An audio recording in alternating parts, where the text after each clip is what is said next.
ദൈവം മനുഷ്യർക്കായി നിയമിച്ചിരിക്കാൻ യേശു അങ്ങനെ തന്നെ അനേകരുടെ പാപങ്ങളെ ചുമപ്പാൻ ഒരിക്കലായി അർപ്പിക്കപ്പെട്ടു. തനിക്കായി കാത്തിരിക്കുന്നവരുടെ രക്ഷയ്ക്കായി അവൻ പാപം കൂടാതെ രണ്ടാമത് പ്രത്യക്ഷനാകും. ഒരു കാര്യം നമ്മെ ഓർപ്പിക്കുന്നു. എന്താകുന്നു ന്യായവിധി? ന്യായവിധി എന്നതോ വെളിച്ചം, അർത്ഥാൽ രക്ഷകൻ ഈ ലോകത്തിലേക്ക് വന്നിട്ടും ജനം ഇരുളിനെ സ്നേഹിക്കുന്ന നിമിത്തം അവനെ വിശ്വസിക്കാത്തത് തന്നെ ന്യായവിധി.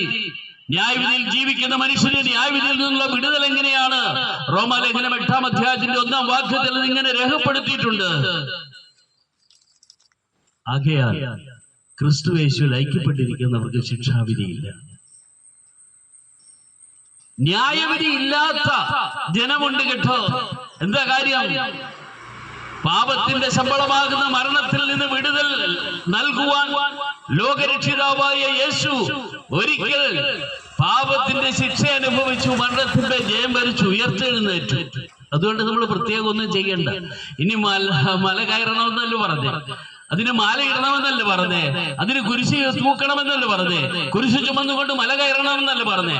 യേശു എന്റെ പാപത്തിന് പരിഹാരമായി മരിച്ചു എന്ന് ഹൃദയത്തിൽ വിശ്വസിച്ചുകൊണ്ട് യേശുവിനെ കർത്താവും രക്ഷിതാവുമായി ഹൃദയത്തിലേക്ക് സ്വീകരിക്കുന്ന ഒരു വ്യക്തി അവൻ യേശു ക്രിസ്തുവിനോട് ഐക്യപ്പെട്ടിരിക്കുന്നത് കൊണ്ട് ഇനി ശിക്ഷാവിധിയില്ല. എത്രയോ ഭാഗ്യകരമായിരിക്കുന്ന കാര്യമാണ്. ഇതറിയാതെ പോകരുത്. ഇങ്ങനെ ഒരു വിശ്വാസത്തിലേക്ക് വരുന്ന അർത്ഥാൽ ലോകരക്ഷിതാവായ യേശുവിനെ സ്വന്തം രക്ഷിതാവായി അംഗീകരിക്കുന്ന വ്യക്തിയുടെ ജീവിതത്തിൽ ഉണ്ടാകുന്ന രൂപാന്തരം അത് വളരെ വലുതാണ്. അങ്ങനെയുള്ള ആയിരം ആളുകൾ അവരുടെ പാപ വഴികളെ ഉപേക്ഷിച്ച് മദ്യപാനവും ലഹരിയും ഒക്കെ ഉപേക്ഷിച്ച് സമാധാനത്തോടും സന്തോഷത്തോടും കൂടെ ജീവിക്കുന്ന അനുഗ്രഹീതമായിരിക്കുന്ന ജീവിതത്തെ നമുക്ക് കാണുവാനായിട്ട് കഴിയുന്നുണ്ട്. ഞാൻ മുമ്പ് പറഞ്ഞല്ലോ, ഒരിക്കൽ മദ്യത്തിനും മയക്കുമരുന്നിനും അടിമപ്പെട്ട് ജീവിച്ച ഒരു യൗവനക്കാരനായിരുന്നു ഞാൻ. എന്നാൽ എന്റെ ജീവിതത്തിലേക്ക് ഈ പ്രിയ സഹോദരന്മാർ ഈ സത്യത്തെ കുറിച്ച് പറഞ്ഞപ്പോ, ആ കാര്യങ്ങളെ ഗ്രഹിച്ചപ്പോ, മനസ്സിലാക്കിയപ്പോ യേശുവിനെ വിശ്വസിച്ചു. മദ്യപാനത്തിന് അവസാനം വന്നു, മയക്കുമരുന്നിന് അവസാനം വന്നു.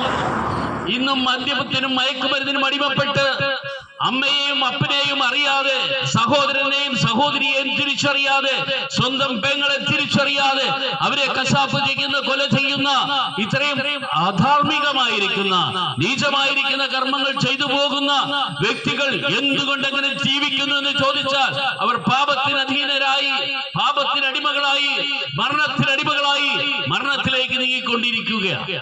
അവരെ വിടുവിക്കുവാൻ മറ്റൊരു മാർഗമില്ല. മനുഷ്യരെ തന്റെ പാപങ്ങളിൽ നിന്ന് രക്ഷിക്കുവാൻ ഒരു വ്യക്തിക്ക് മാത്രമേ സാധിക്കുള്ളൂ. അത് ദൈവത്തിന്റെ വചനം പരിശോധിക്കുമ്പോൾ ദൈവത്തിന്റെ ദൂതന്മാർ പറഞ്ഞ കാര്യം, ബെത്ലഹേമിലെ യേശുവിന്റെ ജനനത്തെ കുറിച്ച് ആട്ടിടയന്മാരോട് അറിയിച്ചതായിരിക്കുന്ന ദൈവത്തിന്റെ ദൂതൻ പറഞ്ഞ സന്ദേശം എങ്ങനെയാ? സർവ്വലോകത്തിനും ഉണ്ടാകുവാനുള്ള ഒരു സന്തോഷം, സർവ്വലോകത്തിനും ഉണ്ടാകുവാനുള്ള സന്തോഷം. കാരണം ലോകരക്ഷിതാവായി യേശു എന്ന കർത്താവ് ഇന്ന് ദാവീദിന്റെ പട്ടണമാകുന്ന ബെത്ലഹേമിൽ ജനിച്ചു. അതാണ് സുവിശേഷം. യേശു ജനിച്ചു, ജീവിച്ചു, മരിച്ചു, മരണത്തിന്റെ ജയം കൊണ്ട് ഉയർത്തെഴുന്നേറ്റു. പൗലോസ് പറയുക, അതാകുന്നു എന്റെ സുവിശേഷം. ദാവീദിന്റെ സന്തതിയായി ജനിച്ച് മരിച്ചിട്ട് ഉയർത്തെഴുന്നേറ്റിരിക്കുന്ന യേശു ക്രിസ്തുവിനെ ഓർത്തുകൊള്ളുക, അതാകുന്നു എന്റെ സുവിശേഷം. നമുക്ക് കേൾക്കുന്ന സുവിശേഷം ലോകരക്ഷിതാവായ യേശുവിന്റെ ജനനവും ജീവിതവും മരണവും തീർന്നില്ല. മരണത്തിന്റെ ജയം കൊണ്ടവനായി മഹത്വസമ്പൂർണനായിരിക്കുന്ന യേശു ഉയർത്തെഴുന്നേറ്റു. അവനിൽ വിശ്വസിക്കുന്ന ഏവനും അവന്റെ നാമം മൂലം പാപമോചനമുണ്ട്. നമ്മൾ പാപമോചനത്തിന് വേണ്ടി എന്തെല്ലാം കർമ്മങ്ങളിൽ ആളുകളാണ്. എന്നാൽ ദൈവത്തിന്റെ വചനം പറയുക, യേശുവിൽ വിശ്വസിക്കുന്ന ഏവർക്കും യേശുവിന്റെ നാമം മൂലം പാപമോചനമുണ്ട്. കാരണം എന്താണ്?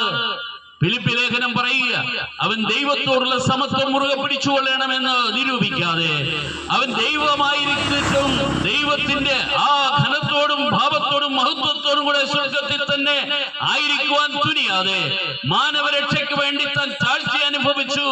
അവിടുന്ന് മനുഷ്യനായി ഈ ഭൂമിയിലേക്ക് വന്നു. അതിന്റെ ചരിത്രമാണ് ദൈവത്തിന്റെ വചനം.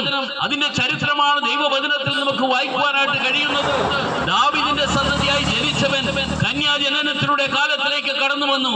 അത് ദൈവത്തിന്റെ ദൂതന്മാർ അരുളി ചെയ്തതുപോലെ, ദൈവത്തിന്റെ ദൂതൻ അറിയിച്ച മംഗലവാർത്ത പോലെ കന്യകയായിരിക്കുന്ന ആ മറിയ ഗർഭിണിയായി ഒരു പുത്രനെ പ്രസവിച്ചു. അതിന്റെ വിശദ വിവരങ്ങളെല്ലാം സുവിശേഷത്തിൽ നമുക്ക് വായിക്കുവാനായിട്ട് കഴിയും. വിസ്താര ഭയത്താൽ ഞാൻ അത് വിട്ടുപോരുകയാണ്. എന്നാൽ കന്യകാ ജനനത്തിലൂടെ ലോകരക്ഷിതാവ് ഈ ലോകത്തിലേക്ക് വരുമെന്നുള്ളത് അത് നാളുകൾക്ക് മുമ്പ് പ്രവാചകനിലൂടെ ദൈവം അരുളി ചെയ്ത കാര്യമാണ്. യെശയ്യാ പ്രവാചകൻ, മുമ്പ് ഞാൻ പറഞ്ഞ പ്രവാചകൻ തന്നെ, പ്രവാചകൻ ഇങ്ങനെ പറഞ്ഞു, കന്യക ഗർഭിണിയായി ഒരു പുത്രനെ പ്രസവിക്കും, അവന് യേശു രക്ഷകൻ എന്ന പേരിടും. ദൈവം നമ്മോട് കൂടെ എന്നുള്ള ഇമ്മാനുവേൽ എന്ന് അവൻ വിളിക്കപ്പെടും. യേശുവിനെ കുറിച്ചുള്ള ചരിത്ര സംഭവങ്ങൾ, എത്രയോ ചരിത്ര സംഭവങ്ങളാണ് അത് പ്രവാചകന്മാർ മുൻകൂട്ടി അറിയിച്ചിട്ടുള്ളത്. ബെത്ലഹേമില് യേശു ജനിക്കുമെന്നുള്ളത് മീഖാ പ്രവചനത്തിൽ നിന്ന് നമുക്ക് ഗ്രഹിക്കുവാനായിട്ട് കഴിയുന്നുണ്ട്.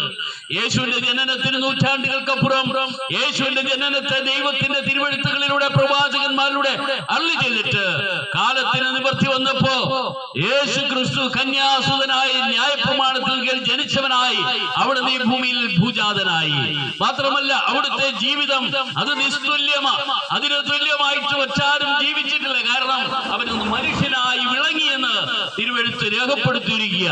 മനുഷ്യനായി തീർന്ന ദൈവകുമാരൻ, ദൈവപുത്രൻ, അവൻ മനുഷ്യപുത്രനായി ഭൂമിയിൽ പാർത്തപ്പോൾ അവനെ തെറ്റ് കണ്ടുപിടിക്കുവാൻ, കുറ്റങ്ങൾ പറയുവാൻ പരീശന്മാരും പ്രമാണികാരുമായിരിക്കുന്ന യഹൂദ പ്രമാണിമാരും പുരോഹിതന്മാരും മഹാപുരോഹിതന്മാരും എല്ലാം ചേർന്ന് അവനെ കുറ്റം കണ്ടുപിടിക്കുന്നതിന്, തെറ്റ് കണ്ടുപിടിക്കുന്നതിന് വേണ്ടി അവനെ ചുറ്റും കൂടി. എന്നാൽ യേശു ചോദിച്ചു, നിങ്ങളിലാ എനിക്ക് പാപബോധം വരുന്നത്? അർത്ഥാൽ പാപമില്ലാത്തവനായി ജനിച്ചവൻ ഒരുവൻ മാത്രമേ ഉള്ളൂ. അവൻ പാപ